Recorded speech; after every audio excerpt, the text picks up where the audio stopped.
Bueno, pues muchísimas gracias por la mesa. Sí, desde hace ratito estoy ya como queriendo discutir y saber más y ya saben, o sea, como muchas gracias por su intervención. Traigo muchas preguntas precisamente porque estoy muy metida desde hace mucho tiempo en el tema de paz y educación para la paz. Y me gustaría ver qué piensan, si o no creen que la ausencia de guerra es una paz positiva. O sea, la cuestión de esta división entre paz positiva y paz negativa que hace mucho tiempo trabajábamos, ahora yo lo digo pensando en todas aquellas mujeres que andan buscando a sus hijos e hijas por todo México y que no encuentran nada, y que tenemos más de, bueno, oficialmente más de 40,000 desaparecidos, etcétera, ¿no? Casi 200,000 personas que se han perdido la vida, etcétera. Entonces, pensar en que eso pudiera ser una paz negativa, me parece que, o sea, ya empiezo a cuestionarlo. Entonces, ¿qué piensan sobre eso? Y la segunda es, ¿cuál es la diferencia entre la ética del cuidado que se criticaba en los años 60 de Carol Gilligan, en donde se esencializa el cuidado de las mujeres porque han estado en ese lugar, con la ética del cuidado que hoy se ha posicionado tanto en el discurso feminista?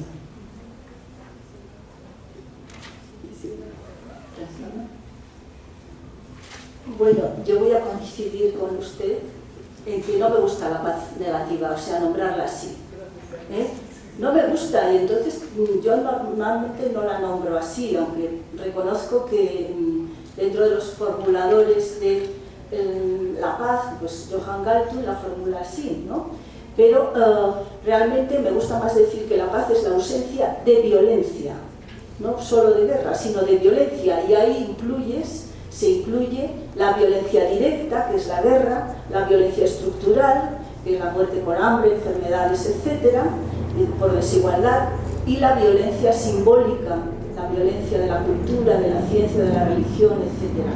Por tanto, lo de la paz negativa, si no nos gusta, vamos a dejarlo un poquito así, no tenemos por qué reproducirla, porque es verdad, negativo ya lleva consigo una connotación de no valorarlo, y hay que valorarlo, o sea, la ausencia de guerra hay que valorarla, o sea, eso es mi opinión, no sé qué pensarán mis compañeras.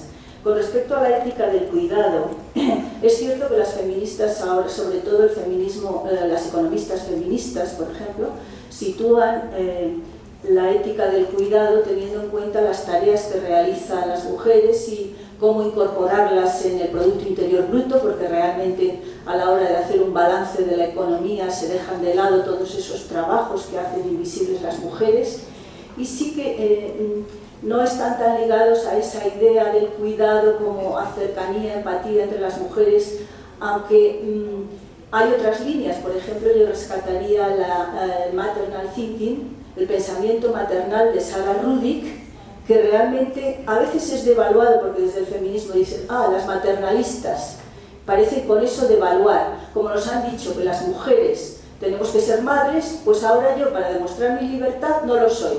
No, mujer, o sea, podemos demostrar nuestra libertad siendo o no siendo.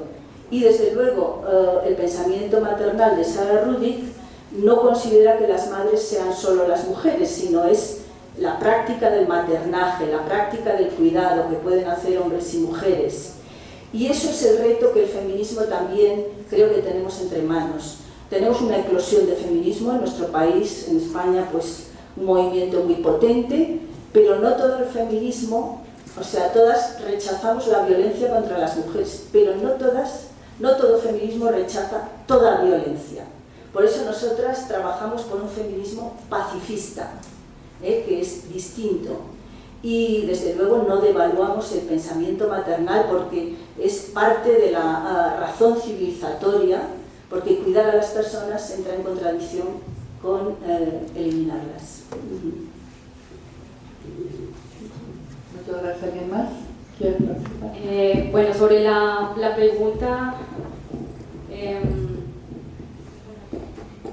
pregunta en materia de paz positiva y paz negativa, creo que tienes razón, pero también los que planteamos, digamos, digamos, como rescatar esa diferenciación, creo que también la tenemos, o sea, tenemos toda la razón. ¿En qué sentido? Yo creo que esa diferenciación que acaba de hacer Carmen, digamos, de la utilidad de cómo transformar esas categorías y creo obviamente la connotación negativa que tiene, entender la paz negativa obviamente nos pone como en una necesidad de transformar o de resignificarla. Pero creo que, por ejemplo, en el caso del Cine Programa por la Paz, nosotros tenemos una base de datos de acciones colectivas por la paz que distingue el tipo de acciones colectivas que realizan o que emprenden organizaciones o movimientos sociales en materia de paz. Y nos ayuda, esta es una base de datos que fundó el padre Mauricio García Durán y que ha sido muy interesante y muy importante para registrar precisamente cómo se ha comportado el movimiento por la paz en Colombia. Y ha sido útil la distinción entre paz negativa y paz positiva. Quizás, obviamente, eso tiene también de más y de menos, como toda necesidad de simplificación que buscamos a veces en las ciencias sociales, pero nos ayuda a distinguir, por ejemplo, en los momentos en que algunas acciones colectivas por la paz en el país se dan, digamos, en rechazo a la violencia, en denuncia, en buscar, obviamente, visibilizar la violencia como una acción no justificada, ¿sí? Entonces ahí nos permite, digamos, también una beta-análisis interesante, digamos, también esa parte como de la resistencia y el rechazo, digamos, a la violencia. Pero la paz positiva nos ayuda a identificar esas acciones colectivas por la paz, esas iniciativas que proponen, que plantean, que buscan alternativas, ¿sí? Y ahí uno observa, digamos, unos matices interesantes de esas acciones colectivas. Entonces yo creo que en esa perspectiva esas categorías, digamos, pueden mantenerse vigentes. Gracias. Coincido con las compañeras y también con usted. Creo que es difícil definir algo por la no existencia de algo, ¿no? Entonces, a mí me resulta interesante ver a la paz como un proceso de construcción, un proceso de acción, y cuando se dice o decimos paz negativa, es como más que negativo, es como algo pasivo, ¿no? Hay paz porque no hay guerra, pero al final de cuentas como lo veo es como un ciclo. Si no hay guerra es porque hay construcción de paz, es porque hay acciones locales, al final de cuentas. Entonces yo creo que tiene que ver mucho con cómo lo abordamos. El término de paz negativa a mí no me resulta tan interesante, lo veo más bien como paz pasiva y paz constructiva, así paz positiva, pero más bien como constructiva.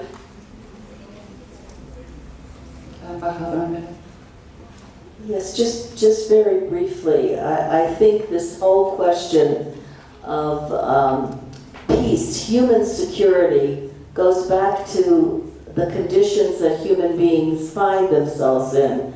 And one of the things that when I was in government and we were working on the National Action Plan for Women, Peace and Security, that became very clear is in a society where women don't have equal opportunities, and in a society where they are affected by personal violence and lack equality, those societies can revert to something much worse on a holistic level. So I think what we're seeing today is much more emphasis on human security.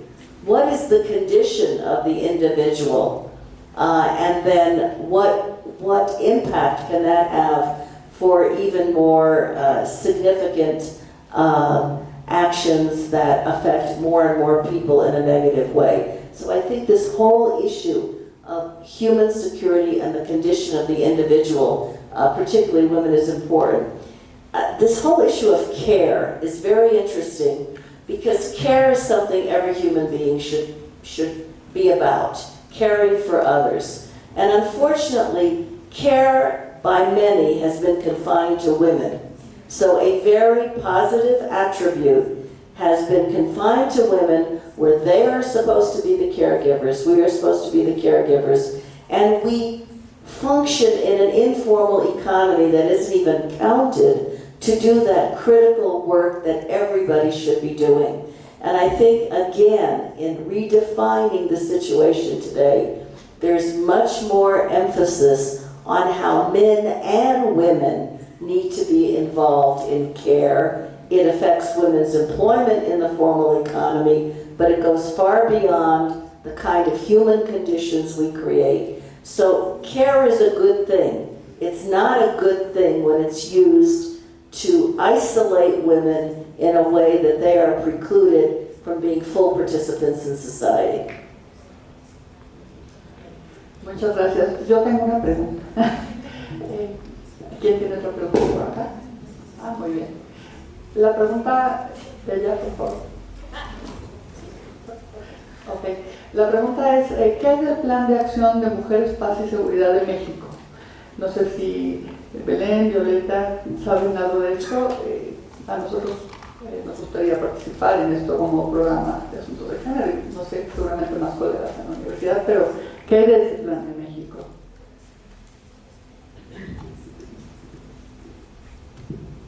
Bueno, primero decir que hemos visto que México en los años anteriores ha tenido una activa participación en los temas de mujeres, paz y seguridad, sobre todo en lo relativo a las fuerzas de seguridad, la mayor participación de mujeres en fuerzas de seguridad y participación en algunos procesos de formación donde las fuerzas de seguridad de México, que son desplegadas en misiones de paz de la ONU, reciben este tipo de formación.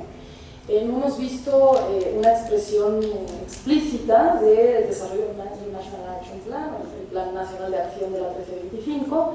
Sí creemos que el momento actual de transición que vive México hacia una nueva administración que ha públicamente reconocido que es necesario llevar a cabo un proceso de pacificación y de reconciliación nacional, donde se han llevado foros de consulta ciudadana con víctimas directas de estos conflictos, donde además han sido las mujeres en gran parte de estos foros quienes han tomado la voz, quienes han traído las propuestas y quienes han venido organizándose, pues son quienes han buscado a sus hijos e hijas desaparecidas, entre otros.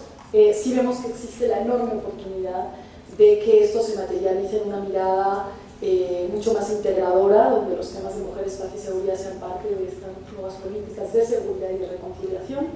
Así lo hemos también planteado en algunos intercambios con el equipo de transición, y esperamos que cuando tome posesión este nuevo equipo pues escuchen, entre otras, las conclusiones de este foro y que este trabajo que haga México se construya sobre las grandes prácticas que existen ya probadas en otros países y se haga una forma de construcción de pacificación realmente incluyente. Así que estamos a la espera de ello. Gracias.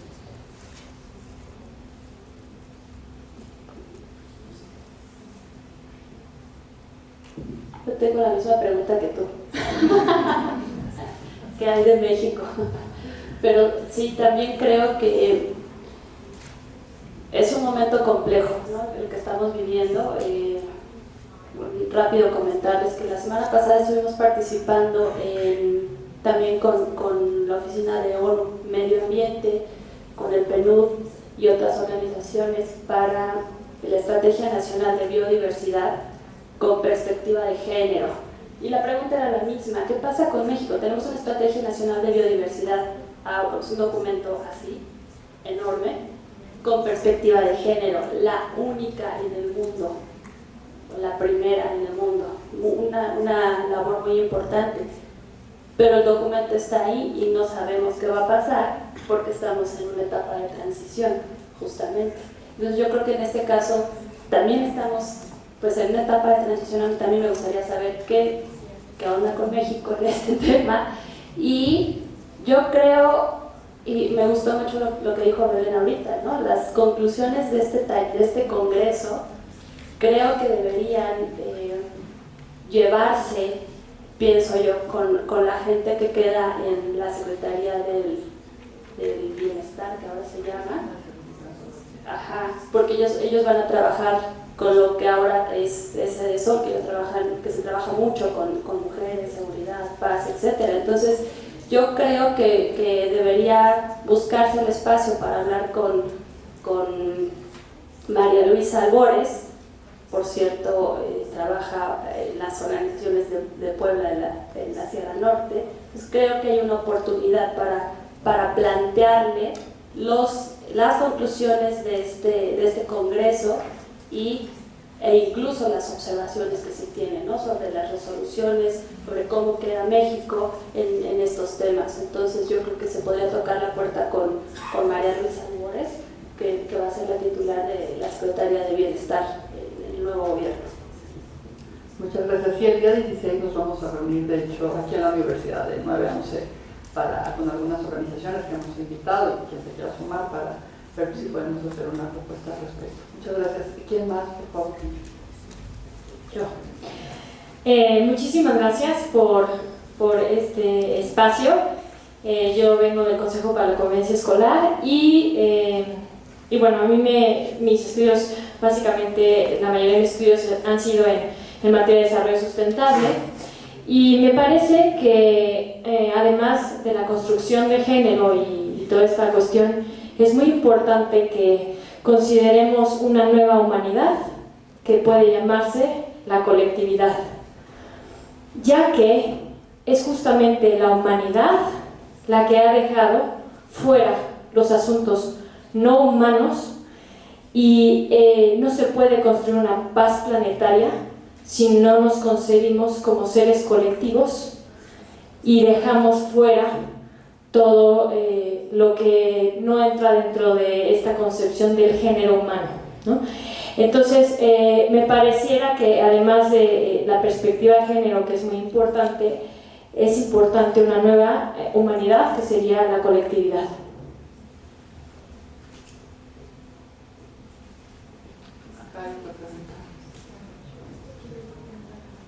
Hay una respuesta acá del embajador.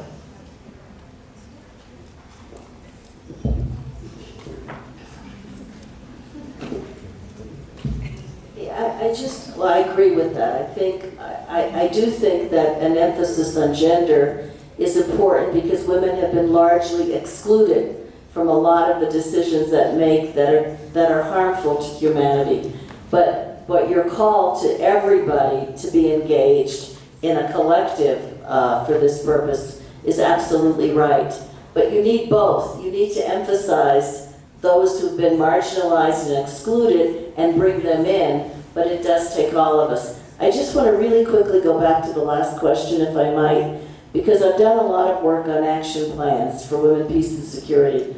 And I think that both of the participants here from Mexico who talked about what is happening here are right on, and I congratulate them and hope that more can be done. But it is so important with the National Action Plan to ensure that the government entities at the national level and the regional level and the local level, whether it's ministries of justice, ministries of social affairs, ministries of defense, they all have a role to play in peace and security in this country. And I would just say quickly that on the violence against women, the sexual violence against women, there is no place for impunity. And this impunity has to be addressed, and the National Action Plan speaks to protection. Similarly, where gang warfare is taking a toll on communities, women need, with the government, to be part of the solution. It's not just a law enforcement solution, it's a community solution, and what we all need to do to come together. So that is part of a National Action Plan. And Belen talked about the security sector, engaging women in the security sector. That's all important. Just before I came, I was reading an article somebody sent me on the role of women here in Mexico in police transit police, and what a difference the women have made in terms of decreasing corruption. So we've got to understand that this National Action Plan, as was asked by my co-panelist, it's not just a nice piece of paper with some ideas. It really means that every aspect of government has to be working with the people to address these critical issues.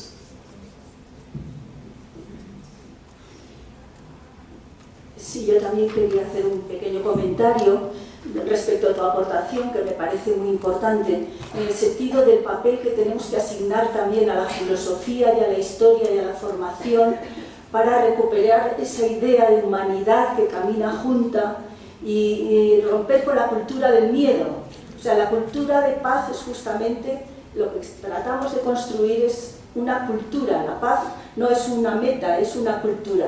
Y la cultura de paz rompe con la cultura del miedo.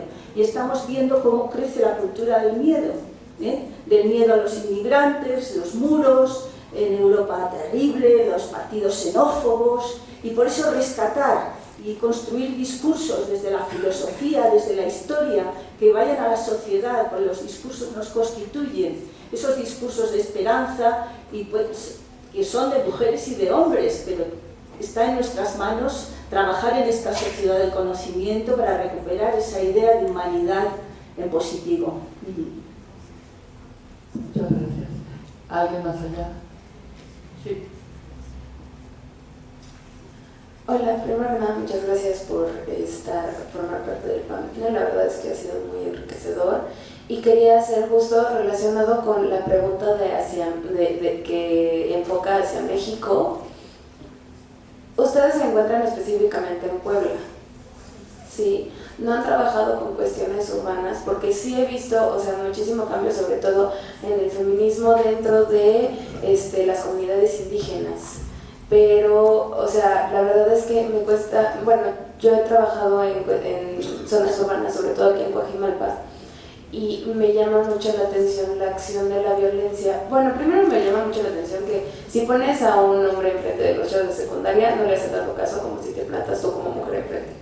Segundo, que sobre todo por las cuestiones de las narconovelas, del acceso al internet, de Netflix, hay muchos que están encaminándose hacia ese acto de violencia. Entonces les dices que por favor pongan a un personaje que les llame la atención, que los motive, y te ponen al Chapo y no sabes qué hacer y entras en crisis y pues, o sea, estás en una facilitación educativa donde estás tratando de que todo el mundo se incluya y así, pero pues no tienes más ganas de decirles de no, el Chapo no es una perspectiva prudente de visualización a futuro, pero pues como están tan inmersos en estas cuestiones electrónicas de exceso de información, de las TIC, del bendito Netflix que te está poniendo las narconovelas enfrente, están encaminándose hacia eso y a mí me provoca mucha preocupación.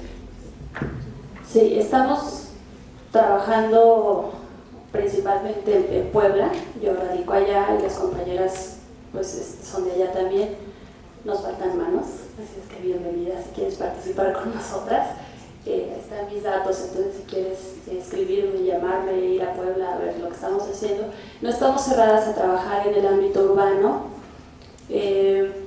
sin embargo, pues sí trabajamos en lugares con mayor marginación, justamente porque hay menos acceso a la educación, menos acceso hay organizaciones que trabajan, hay muchísimas organizaciones que trabajan en el ámbito urbano, pocas que trabajan en el ámbito rural, por eso nosotros decidimos trabajar en el ámbito rural.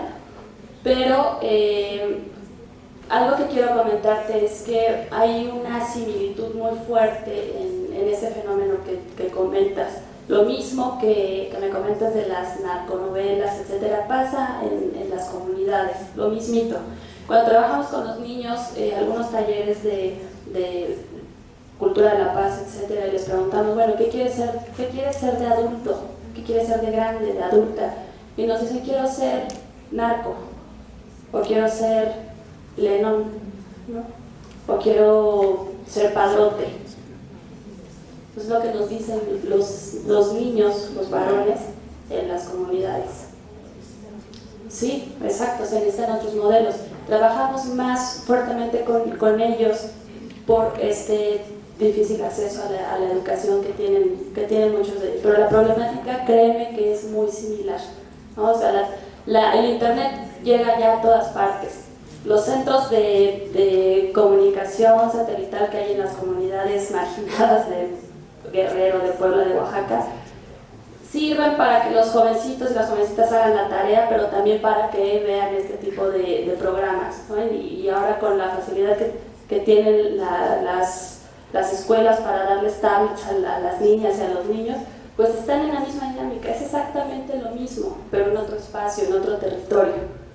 Entonces, adelante, si se quieren sumar, podemos hacer algún proyecto acá con ustedes en Guajimalpa, adelante, lo platicamos. ¿Alguien más? En relación a lo que dijo la embajadora Melanie, a mí se me hace muy interesante lo de seguridad en la cuestión de que se siga capacitando a las policías, al ejército, a la marina. Es muy complicado. Yo hasta enero trabajé en Policía Federal, tuve el honor de estar en el Estado de Nuevo León, ser género en el Estado de Nuevo León. La verdad, me dio mucho gusto estar ahí y lo que implementé fue trabajar, jalarme a los 3 niveles de gobierno, no solamente policías, energía, el medio ambiente, justicia, todos. Entonces, fue muy complicado, pero lo logré. Pero tuve que renunciar en enero debido a que sí, institucionalmente el ataque lo toman de alguna forma personal, de sensibilidad y cuestión de género, de paridad. Entonces sí fue muy complicado. No me arrepiento, la verdad fue halagador estar allá, pero sí yo considero que las policías, lo que es la milicia, lo que es la marina, debe estar incluido en género. A mí me dio mucho gusto porque jalé a toda la población civil, a todas las autoridades de los 3 niveles de gobierno, que es elemental que estuvieran al frente y sobre todo de 200, 300, 500 elementos municipales, estatales, federales, estar ahí para cuando hay un problema de violencia doméstica, sepan cómo manejar esa situación que difícilmente lo saben hacer. Es un trabajo muy complicado, pero sí se puede, y sobre todo remarcarlo. ¿Por qué? Porque las autoridades tenemos la obligación de jalar a la sociedad y que vean el apoyo porque están decepcionadas, está lastimada, muy lastimada la sociedad. Un ejemplo de ayer, el ataque de jurisdicción que invadieron el Estado de México, los del Distrito Federal. ¿Cómo queremos respeto a las autoridades si para empezar no damos el ejemplo nosotros como autoridades a la sociedad civil? Entonces sí es muy importante lo que usted manifestó, me encantó y realmente es una labor titánica, pero sí se puede. Muchas gracias. Listo, pues muchísimas gracias. Ya estamos con el tiempo encima. Agradecemos a todas nuestras panelistas, a nuestra moderadora, les agradecemos mucho su participación. Les vamos a dar unos pequeños regalos y después de esta mesa yo creo que cuando mucho unos 2-3 minutos para poder terminar a tiempo nuestro programa y pasar con el siguiente. Muchas gracias.